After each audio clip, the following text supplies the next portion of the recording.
গিরিধারী সিং দেখে অবাক যে মা মেয়ে দুজনে বারে ডান্স করছে। এদিকে মা না, কারণ আমরা একে অপরের প্রত্যেকটা জিনিসকেই খুব পছন্দ করি, ভালোবাসি। তবে একটা অ্যাজ আ হাজবেন্ড যে রেসপন্সিবিলিটিস গুলো আসা দরকার, সেটা স্পন্টেনিয়াসলি যা যা আসবে সেটাই। এই মুহূর্তে রয়েছে নিমফুলের মধুর সেটে। তবে এখানে ঘটে গেছে একটা অদ্ভুত ঘটনা। একজন নতুন এসছেন, তাকে না বোঝা যাচ্ছে না ঠিক কে। আমি তো সে ধরতেই পারিনি। আপনি কি আজকেই ঢুকছেন সেটে? কা বলি নাই নাই, पहले से ही काम कर रहा हूँ।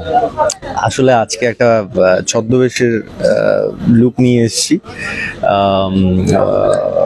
গিরিধারী সিং এর ইচ্ছে হয়েছে মানে ড্রিঙ্ক করবে, তো পর্ণা ড্রিঙ্ক করতে দিচ্ছে না, বাড়িতে কেউ ড্রিঙ্ক করতে দিচ্ছে না, তাই বারের নাম শুনেছে। পুটি আর পর্ণা একটা বারে এসছে, তো গিরিধারী সিং একটা ছদ্মবেশ লুক নিয়ে বারে চলে এসছে। নিজেকে চিনতে পারছিলে এই লুকে প্রথম যখন দেখলে? কি মনে হলো? কি আমার তো অন্তত পক্ষে 30-35টা লুক হয়ে গেছে, ছদ্মবেশ হয়ে গেছে। তো এটা তো কিছুই না, আরো আজব আজব লুক হয়েছে এখানে। তো হ্যাঁ, মানে ওই আর কি, অভ্যেস হয়ে গেছে। আচ্ছা, এই লুকগুলো নিয়ে তো দর্শক তো প্রচন্ড এনজয় করে, তবে শ্বেতা কি বলে? ও এনজয় করে না, ওকেও করতে হয় ওই সিরিয়ালে, কিন্তু এতটা নয়, একদমই এনজয়। মানে আমার পার্টিকুলারলি খুব বেশি আমি এনজয় করি না। তার কারণ হচ্ছে যে এ তো ঠিক আছে, এর আগে দাড়ি লাগাতে হতো, আঠা ফাটা দিয়ে বিভিন্ন রকম চুল উইক ফিক পরে, খুব অসুবিধে হতো। একবার তো আমি মেয়ে সেজেছিলাম, পা থেকে মাথা থেকে পা অবধি পুরোটাই মেয়ের আউটফিট ছিল, তো প্রবলেম হয়। কিন্তু ওই আলটিমেটলি আমরা সবাই কাজটাকে ভালোবাসি, তো চেষ্টা করি যে নিজের 100% দেওয়ার। আর একটা বিষয়, এই মুহূর্তে দেখছিলাম ভেতরে একটা ওই বেশ থ্রিলার একটা ব্যাপার চলছে, একটা কিডন্যাপের সিন চলছে, একটু শেয়ার করো কি চলছে? সেটা ক্রমশ প্রকাশ্য, কারণ পুটি একটা অ্যাসাইনমেন্টের জন্য বেরিয়েছে, বারে এসছে বোমা ছোট্টু বলে এক ক্রিমিনালকে হাতে না, তার বিষয়ে ইনফরমেশন নেবে বলে বোমা ছোট্টু এই ইয়েতে আসে, এই বাড়িই আসে। তো সেখানে পুটি চলে এসছে, আর পুটির এসছে শুনে পর্ণা চলে এসছে, আর পুটি পর্ণার মুখ থেকে এই বারের নাম শুনে গিরিধারীও চলে এসছে ড্রিঙ্ক করবে বলে। তো এই হচ্ছে টোটাল ব্যাপারটা। এরপরে কি হবে সেটা দর্শক দেখবে। একসঙ্গে ডান্স করলো, কি বলবো, এই বিষয়টাও কিন্তু একটা অন্য রকমের। তোমার লুকটা কিন্তু বেশ ছিল। মা মেয়ে, মানে গিরিধারী সিং দেখে অবাক যে মা মেয়ে দুজনে বারে ডান্স করছে।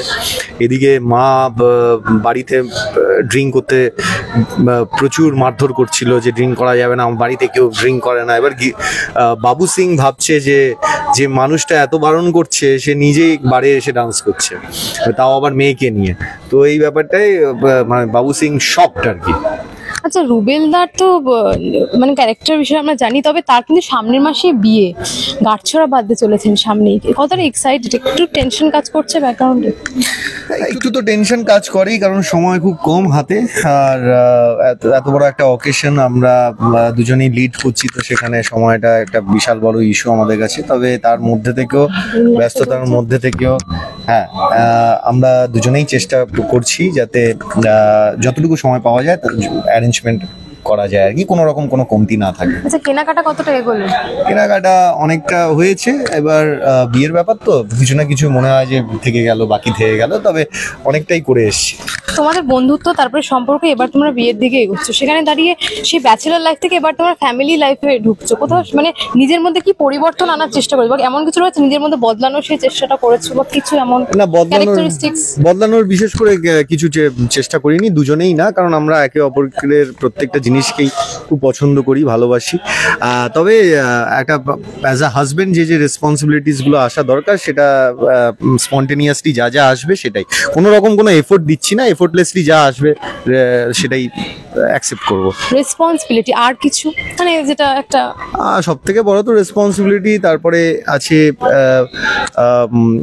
মানে ট্রাস্ট ইস্যুটা সবসময় থাকা দরকার, আন্ডারস্ট্যান্ডিং, আর যা যা মোটামুটি দুজনে একসাথে থাকতে গেলে যা যা দরকার সেগুলোই চেষ্টা করব রাখার। কাজ করতে করতে যতটুকু সময় পাচ্ছি চেষ্টা করছি যাতে বিয়েটা খুব সুন্দরভাবে আমরা সাকসেসফুলি সবকিছু করতে পারি। আশা করি আমাদের দর্শক অনেক ওয়েল উইশেস জানিয়েছে, তোমরা রয়েছো, তো আশা করি ভগবানের আশীর্বাদে সব ঠিকঠাক হবে।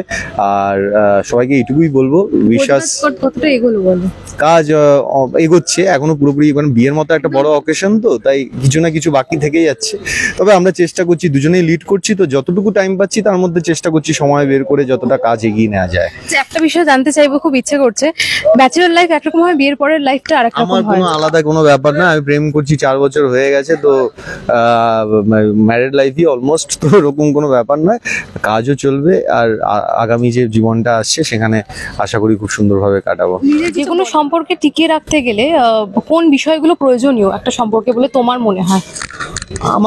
আমি বিশেষ এই ব্যাপারে কিছু বলতে পারবো না। আমি মনে করি যে you have to be good friends and নিজেদের মধ্যে বাদবাকি ফ্রেন্ড হলেই বাদবাকি ট্রাস্ট আন্ডারস্ট্যান্ডিং এগুলো চলে আসে। অ্যান্ড ভেরি ট্রান্সপারেন্ট হওয়া উচিত, খুব ট্রান্সপারেন্ট হওয়া উচিত একে অপরের কাছে। আর আই থিঙ্ক যে আমার মনে হয় সব একটু স্পেসও দেওয়া উচিত, অ্যাট দ্য সেম টাইম সব শেয়ার করা উচিত খুব ব্যালেন্সিং ওয়েতে।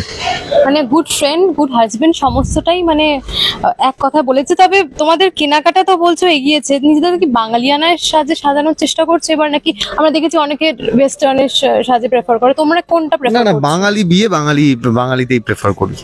লাল বেনারসি মানে সেটা আমরা এক্সপেক্ট করতে পারি? আর সেটা দেখতে পাবে তোমরা। একটু দর্শককে বলো, না সারপ্রাইজই ভালো লাগে। শেরওয়ানি নাকি না আগে এইসব কিচ্ছু বলবো না, সে কিচ্ছু আশাক বলবে পোশাক না। যা হবে তখন আপনারা দেখতে পারবেন। আর আপনারা অলরেডি প্রি ওয়েডিং দেখেছেন, বিভিন্ন হ্যাঁ। ভিডিওস দেখেছেন, তো সুতরাং সবটাই খুব ঘরোয়া আর খুব ছিমছাম হবে, এমন কিছু আমরা বিশাল কিছু ভাবিনি। তবে যাই হোক না কেন সব দর্শকদের সাথে শেয়ার করবো। শুধু বিয়ের পিড়িতে বসে, তবে অনস্ক্রিন কতবার বিয়ে হয়েছে? উনি তো আর আমি এখন কাউন্ট করে বলতে পারবো না, বাট ওগুলো তো বিয়ে নয়, মেন বিয়ে তো করতে চলেছি। একদম, তুমি আর বেশিক্ষণ আটকাবো না, দর্শককে আরেকবার বলে দাও নিমফুলের মধু টাইমটা। নিমফুলের মধু এখন, ইনভাইট করে দাও আরেকবার। হ্যাঁ নিমফুলের মধু এখন নতুন সময়ে অলরেডি চলছে, আপনারা অনেকেই জানেন, আর যারা জানেন না তারা তাদের উদ্দেশ্যে বলছি যে সন্ধ্যে 6টায় নিমফুলের মধু সম্প্রচার হয় জি বাংলার পর্দায়। আপনারা দেখতে ভুলবেন না, যেভাবে পাশে ছিলেন সেভাবেই থাকবেন। Thank you.